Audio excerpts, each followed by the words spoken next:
Hi guys, this is my video about my demo lesson, and I want to start by telling you guys about the unit itself and the rationale behind it. So the unit is an introduction to Native American literature. It's intended to be a survey of Native American literature, and I imagine the unit as part of a course on American literature, maybe if it was broken up by cultural thematic, or perhaps as part of an indigenous literature course. My undergrad had a course like that. They also had a course called Identity and Difference, so this could be relevant there. And it could also be the skeleton of a full-length Native American literature course. It's designed for upperclassmen in undergrad, primarily English majors, but obviously there's probably going to be a few outliers there.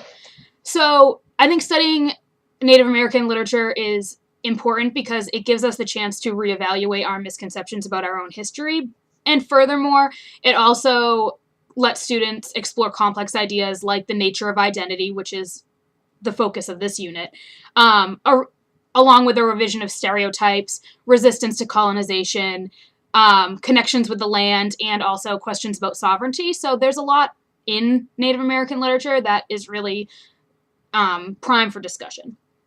So in addition to careful consideration of the form of the text, I really also want to look at the cultural context of the work, and I think that's really relevant and necessary when developing and understanding in a class or a unit that is based on a cultural genre. So since that's how it's divided, I think that that's going to be part of our focus.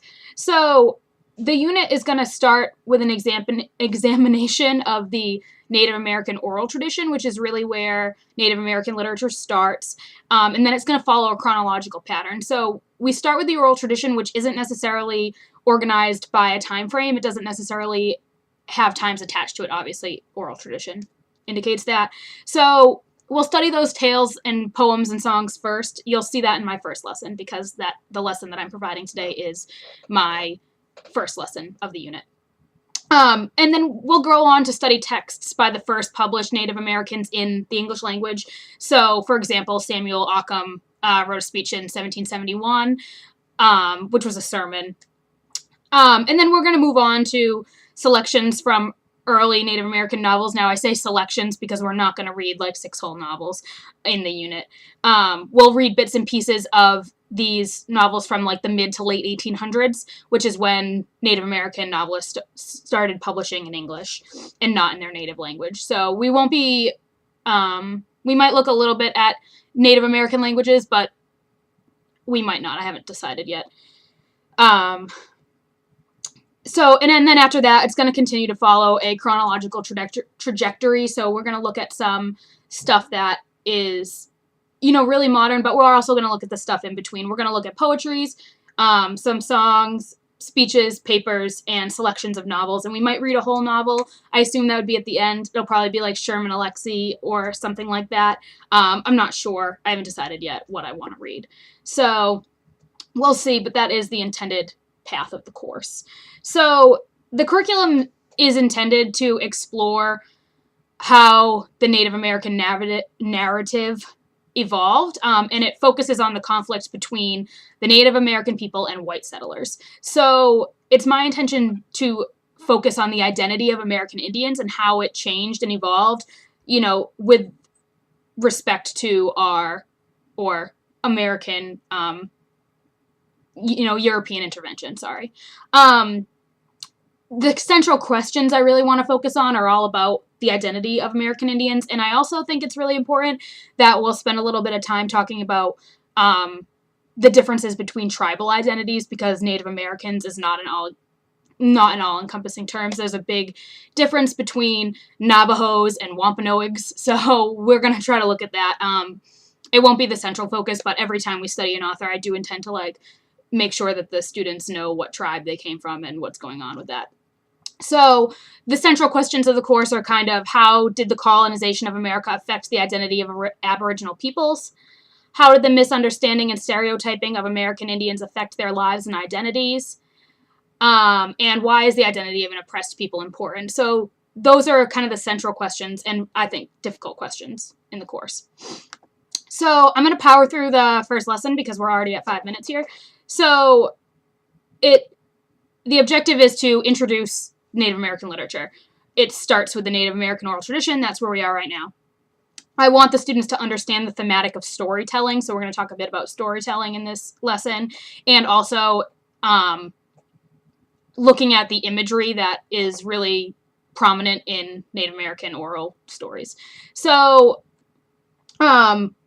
a lot of the stories that I have are in this Heath anthology. I wanted to make them available to you guys online, but it's hard to get the same stories as are published in here. First of all, they're not all online. I don't think that Native American people make it a huge priority of theirs to organize all their stuff and put it online for white people to read. But also this a story that's told by a certain, if a story's in here under Abenaki Indians, it might be online as like Lakota. So I really don't want to mix and match. I want to make sure that you guys, if you want to read the stories, you see the ones that I'm giving to the students. So if you really want to look at it, just ask me to borrow it. So I would either assign this depending on what the course was. If it was an American literature course, it would be relevant to assign the whole thing. But if not, then I feel like that'd be a waste of money. So I might photocopy the stuff. So I assign, you can see this all in my lesson plan. It's right on the wiki page underneath. It's right there. So they're going to read one very long poem. And I say very long, it's like, it's not like Lamia. It's a couple, it's probably like 4 or 5 pages long. And then a few short stories. So they should have read that before they come to class.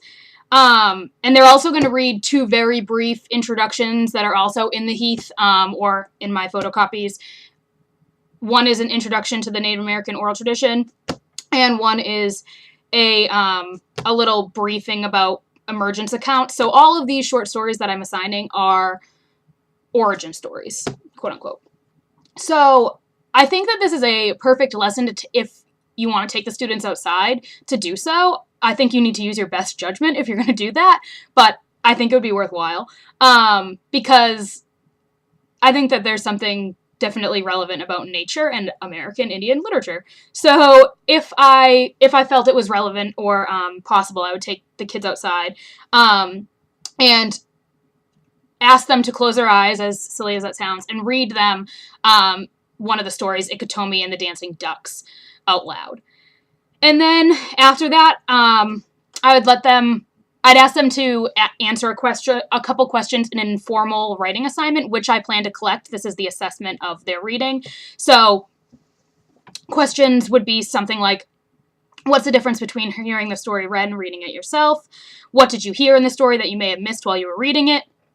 And what did you read that you might have missed had you heard it?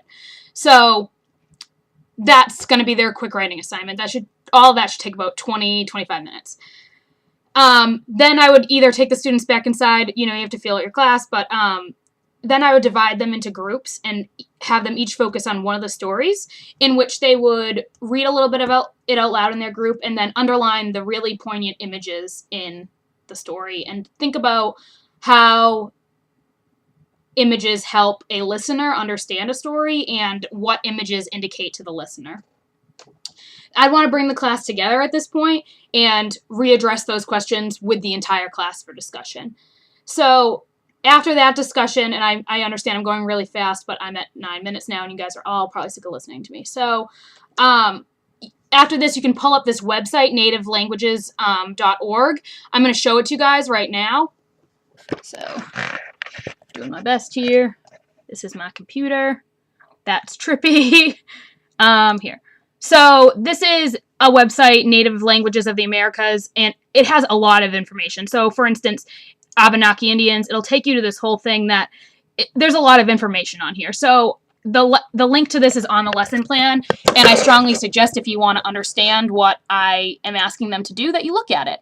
So that website, I think that I would spend a little bit of time with the students looking at that website because first it's important for them to understand how to navigate it for their homework assignment, and second, because then we can talk about how specific images and characters that repeat themselves in the stories have specific connotations by tribal grouping. So, for example, this story has a wolf in it. Well, a wolf represents a trickster, and, that indicates to the listener that, something fishy's going on. So, there's that. Then the instructor will introduce the homework assignment, answer any questions, la-di-da. So the assessment, like I said, is to take that informal writing from them. And then the homework is the students are asked to complete a worksheet that's handed out in class, which uses that website that I showed you.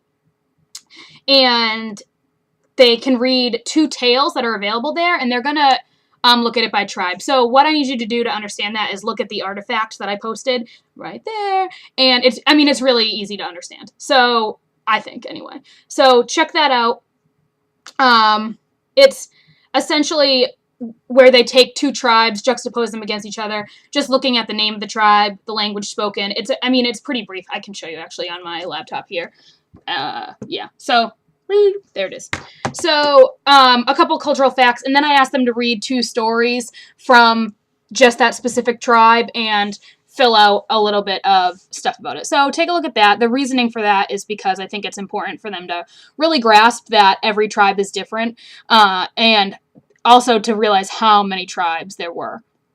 So that, we're at 11 minutes now, and I feel like I didn't talk about anything, but everything that you need to understand, all of my stuff is posted right here. I think that it's pretty clear and concise, but maybe I'm giving myself too much credit, so I don't know. Some of my big hesitations about it, I'm not worried that they'll be interested because I think it's really cool. And I think that there's a chance to really dig into stuff that you kind of learned when you were younger but didn't really get the chance to fully understand. So my biggest hesitation about the course and the unit itself is that I have never actually studied Native American literature. I briefly read some of these origin tales when I was in my undergrad, and I once read like a Sherman Alexie short story. I don't even remember what it was. So, I haven't spent a lot of time with it, but I really enjoy it, and I think it's really interesting. So I'm taking the opportunity here with this assignment to dig into it and to see how I would teach it. So I'm a little bit worried that I might get tripped up in stuff that I don't really fully understand. But other than that, I haven't quite had time to digest it enough so that I have like real hesitations about it. But if you have any questions, or if you have hesitations about it, which I hope you do, because I don't want to just sit here and assume that it's awesome, because it's probably not, let me know and we will chit chat about it. So I'm going to let you go now, and I'm going to leave you with my cat because she's beautiful. Bye!